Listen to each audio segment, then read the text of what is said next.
Bueno, y despejando la duda del video anterior al respecto de cuándo se va a hablar del concierto de conciertos o Bogotá en Armonía, la verdad en este video no va a ser en el próximo.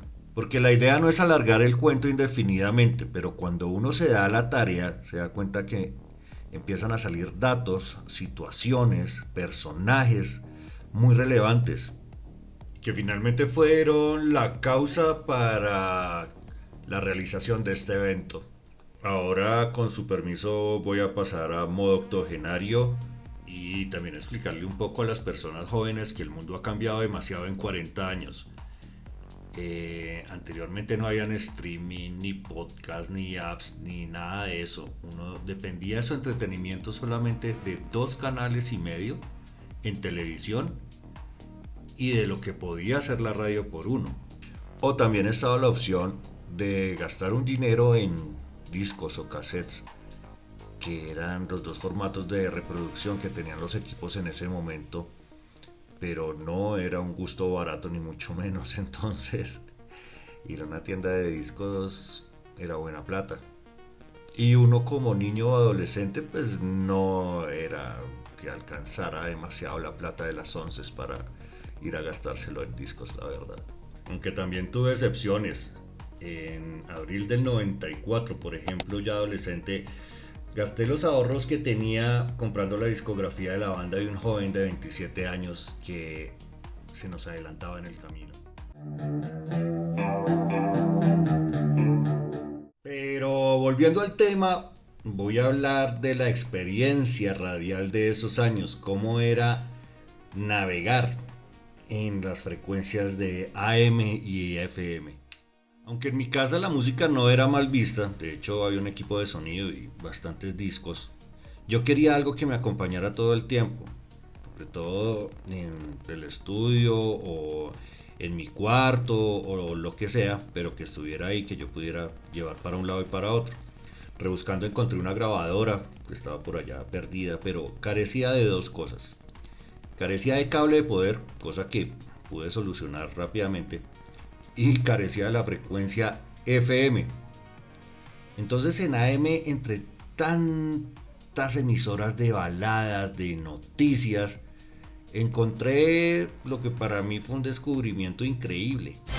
El descubrimiento fue Radio Tequendama en 610 AM, una emisora que programaba principalmente música en inglés en ese momento. Artistas como Donna Summer, Bee Gees o Kool and the Gang eran recurrentes en su programación.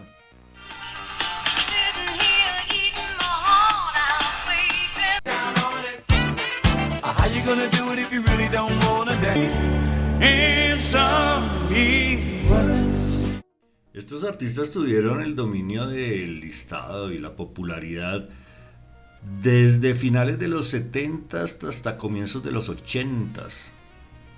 Pero dentro de la dinámica del mercado, que no era tan inmediata y la música pues demoraba mucho más tiempo, no se quemaba tan rápido, venían nuevas propuestas.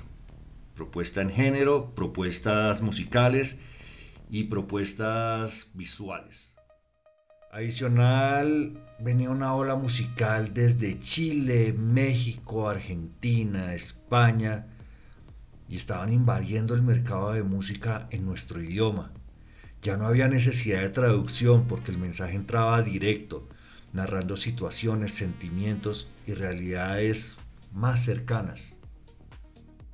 Por lo que Radio Tequendama en cualquier momento podía sonar más o menos así. No tengas miedo de perderte, no.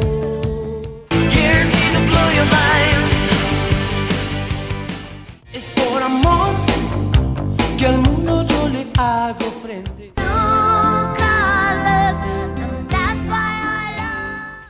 Te prometo una cita ideal. Buscar las canciones para acompañar estos videos tiene su carga sentimental y nostálgica, pero es bien bacano.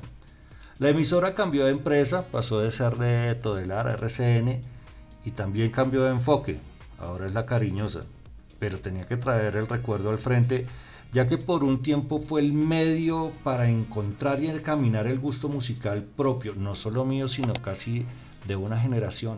Y así llegamos a algo innegable e inevitable también, que es la mención de la Superestación 88.9. Esta emisora inicia labores en 1982 con la dirección de Fernando Pava, y la cual integró en su programación el pop, el rock, la música disco en sus inicios, mucho de balada americana y después rock en español. También fue mutando constantemente con la llegada de nuevos géneros, el techno o el trance. A mi gusto contaba con 2 programas especializados los domingos geniales. Uno era Expreso del Rock con Andrés Durán y el otro comenzaba con los acordes de esta canción, y en ese momento sabíamos que estábamos al filo de las 22 horas. Ese es High de Iron Maiden, abría la puerta para entrar a Metal en Estéreo. Comandado por Lucho Barrera, donde Testament, Sepultura, Slayer, Metallica, entre otros, se tomaban la transmisión con lo mejor del metal a nivel mundial. Debemos considerar que en esa época no era tan fácil conseguir este material. Conseguía por encargo desde el extranjero o en tiendas que eran bastante reservadas. Pero 88.9 no era solamente rock y metal. Ellos eran excelentes empresarios, no se casaban con públicos ni géneros, hasta se daban el lujo de publicar en otro medio de comunicación. Recuerdo la salida de la página del rock en uno de los periódicos más influyentes del país. Era publicada cada 8 días, los viernes, y en su contenido había información de eventos, un artículo especial de un artista y la traducción de una canción que estaba entre los éxitos del momento. Ampliaron el negocio con minitecas, que en una fiesta desmontable con DJs que se convirtieron en verdaderas celebridades, luces, cámaras de humo, etc.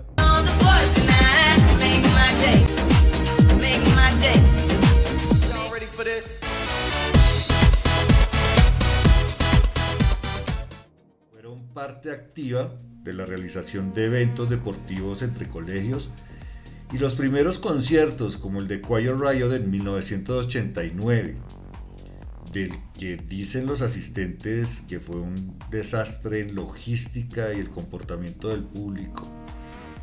Se entendía que los conciertos de ese género eran como de descontrol total, ya con tintes casi de desorden público, lo que hacía muy difícil que se promovieran y fueran más frecuentes.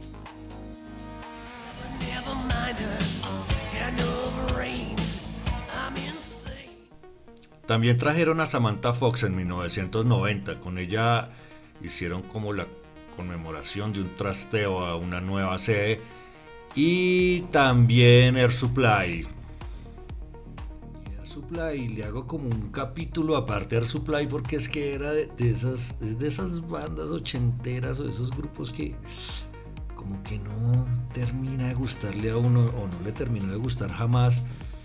Aparte de una saturación, porque me parece que daban esas canciones como 300 veces al día, pero adicional a eso también tenían unos videos larguísimos como de un cuarto de hora que eran como una película y un efecto ahí chistoso como entre almohadas, como un recuerdo ahí todo raro.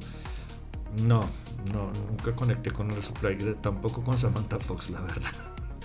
Eran dos artistas o 2 agrupaciones que tenían sus fans acá en Colombia y la gente iba, pero me parece que era más porque no se presentaban nada más como la novedad que porque eran buenos realmente. La Superestación llega a puntos altísimos en lo comercial y en popularidad. Implementaron formatos de programas como por ejemplo el Zoológico de la Mañana, hacían transmisiones de entregas de premios o transmisiones en vivo de festivales como Rock en Río, por ejemplo. Después fue entrando en una larga decadencia y no se pudo adaptar a cambios económicos y a un nuevo público y a los gustos de ese nuevo público. Además, ya con la entrada de formatos como el MP3, donde las personas gozaban con inmediatez de la música, sin franjas comerciales ni interrupciones, pues eso fue llevando a su cierre definitivo el 2 de septiembre del 2005, finalizando así un periodo importante de influencia dentro de la cultura pop y rock en Colombia.